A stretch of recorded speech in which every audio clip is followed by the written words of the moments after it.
Good Saturday, everyone. This is meteorologist Bill Stromitis for Live Weather Blogs. Plenty of cloud cover around the Northeast on this Saturday with high pressure starting to move off the coast. And yet another cold front is approaching the area from the west. We can see it here on the map. And these fronts really moving along very quickly in fast flow aloft with the jet stream overhead. They just keep moving right on out. And this one we can see on the map here. We'll be approaching the area this evening. We can see it over Pennsylvania and then moving right on through later on during the overnight, probably around midnight. We'll start to see a couple of showers around. Nothing really to speak of, just a couple scattered showers across the area. And then once that front moves through the area, we see dry air moving very quickly during the day on Sunday. Let's look at Sunday morning.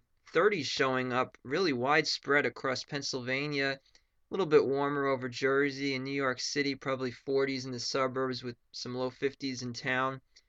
During the day on Sunday, surprisingly, it's really not going to be that cold, even though we do have very cold air overhead, downsloping, which means we'll have the air coming down the mountains here.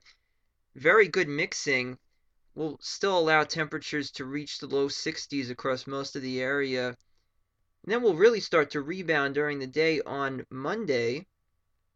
You can see here temperatures in the 60s really across the whole Northeast, with temperatures aloft starting to rise. And then another cold front starts to approach the area and moves through on Tuesday.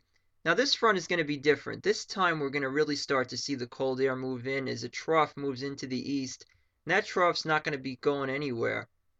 Now, what I really wanted to talk about is as we move ahead here into Wednesday, we can see on the GFS, what's that popping off the coast there? A low pressure system. What that's going to be is a Miller B. And what a Miller B is we see energy coming in from the Midwest, and that translates offshore. But as it moves offshore, what happens is the ocean is very warm, and we see a very big thermal gradient here between the cold air over the land and warmer air over the ocean. And what happens is we see a pretty intense low pressure system develop on the GFS, and it really intensifies as it starts to move to the northeast around 992 millibars close to Maine here.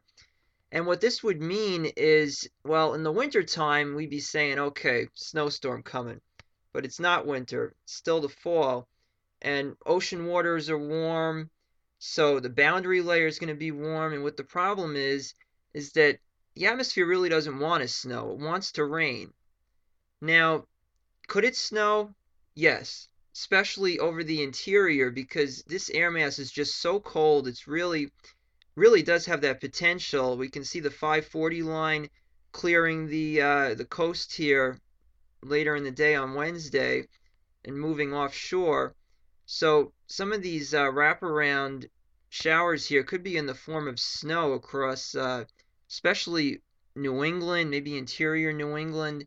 But it really does look to be more of a north and west sort of thing because the coastal areas really will struggle a lot with those warm ocean temperatures right nearby. Regardless, though, not going to be anything too significant, but definitely something to watch as we head right on into this week.